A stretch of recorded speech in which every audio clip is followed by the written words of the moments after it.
Well, happy Friday, all you fabulous freight masters out there. We made it, right? End of another week. Um, Today, I wanted to give you a freight market update, okay? Before I get into it, let me know what you're seeing, right? Do you agree with the data collected and predictions for the future in the freight market? I always like to get everybody's feedback on that kind of thing versus, what I personally see or what the data tells us. What are you seeing, right? So let me know in the comments down below. We'll just go ahead and get into it. All right. As we get ready to enter the last quarter of the year, the freight market's been behaving pretty predictably. All right. Demand is starting to level off. There's plenty of capacity and rates are steady, right?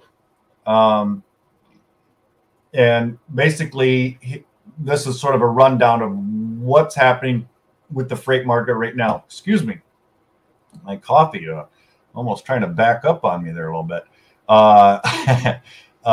So there are some potential disruptions looking forward.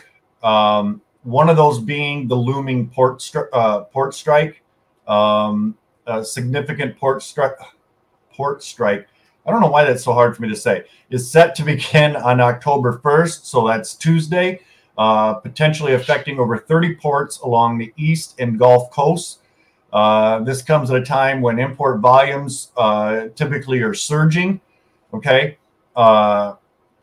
National Retail Federation forecasts 25 million TEUs or 20-foot equivalent units for 2024, which is a 12.1% increase from 2023. August imports are up nearly 16% compared to the same period in 2019. Okay. Now, I know that there's been some chatter about, drivers kind of going on strike along with the port workers. I don't know a lot about that, and I'm just kind of starting to hear a little bit of chatter about it. So if you have any input on that, again, I would love to hear about it. Anything you know about it, let me know in the comments. With more goods arriving than ever, a port strike could have amplified effects. Okay, if the strike happens and lasts a while, it could lead to significant delays and a spike in demand once operations resume. Okay, so I guess if you're looking at it from that standpoint, if drivers, trucking companies go on strike along with the port workers, and this sort of lasts for any real length of time, it really could, drive rates up and demand, right? Number two in the disruptions that we're looking at is obviously Hurricane Helene, right? Although freight demand in the Southeast is currently low, Hurricane Helene is gaining strength and could cause shipping delays, increase the need for inbound freight to support recovery efforts, right? Historically, if you've been in the industry long enough, you all know about, hurricane season, and basically they'll start loading trucks ahead of time, staging them, and so as soon as things are clear, they'll start sending them in. Impact oil rigs in its path, potentially leading to temporary shutdowns and a slight rise in fuel prices, right? At least in those areas. The overall market view, the freight market has been stable throughout August and early September, following the usual seasonal patterns, right? I don't know that I necessarily agree with that. From what I'm seeing, sort of every day has been kind of an up and a down, right? So I don't know. Does it all balance out? Probably. I guess maybe I should have considered that a little bit, but I mean, that's just for me personally, right? There's also a lot of capacity available. Carriers are sticking to their contracts, even with the low rates, which helps keep rates stable and reduces the chance for major market swings in the near future. Cross-border freight after a brief rail strike that lasted less than a day. Operations are back to normal in Canada. The market is stable and expected to stay that way into early Q4. In some regions of Mexico, rates are dropping because capacity is starting to loosen up. Reefer capacity is tightening along the Atlantic coast, causing regional rate increases. With the holiday season approaching, expect higher demand in areas like the Pacific Northwest and Upper Midwest. Okay, so if you operate in those areas, or if you're looking, for areas of higher demand, look into these regions. Flatbed demand for flatbed services is steady, and rates are following typical seasonal trends. As construction projects wrap up before winter, rates are expected to soften. Right, a lot of that construction materials and things like that typically go out, will start to slow down. And basically, the overall market outlook is, the Federal Reserve recently cut the interest rates by 50 basis points for the first time in 4 years. Okay, and obviously, while this probably won't affect freight demand right away, future rate cuts could boost consumer spending in 2025, right? So kind of what we've sort of been predicting to some extent, which might increase freight volumes. Okay, but at the moment, demand is stable, capacity is abundant, and rates are likely to mirror what we saw in 2023, right, for Q4. Even though the potential port strike and Hurricane Helene could cause some regional bumps, really significant changes in the overall market aren't likely in the coming months, right? So, like I said, we might see some small areas of impact as a result of the strike and the hurricane. Overall, probably there won't be, things will remain stable overall. So, again, let me know what what you're seeing. Do you agree with this?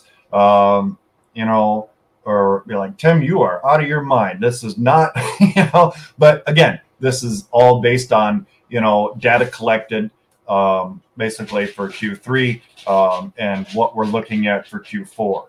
So, I hope that helped, gave you some ideas of where demand will be, in Q4 for, reefer freight. Again, as always, not to sound too preaching, jump on a soapbox here or anything. Build your relationships, right? I've actually been talking to a couple of other brokers who typically run a lot of spot market freight, but they're realizing now that some of those spot market lanes that they run seem to be fairly consistent, and rather than constantly posting those loads on the board, they're starting to use the same carriers again and again and again, right? And while their margins shrink a little bit to keep those relationships, overall, it kind of saves them in the long run, and so, and then on a little side note, I actually had a spot load yesterday, and it was a complete nightmare.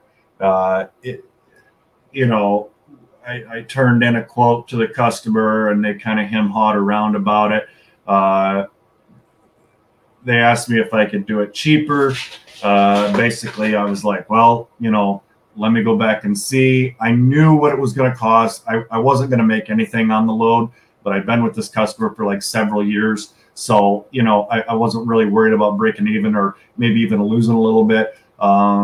But then by the time it was all said and done, and I spent hours and hours and hours on this load, they just sort of ghosted me, right? Like went off the radar.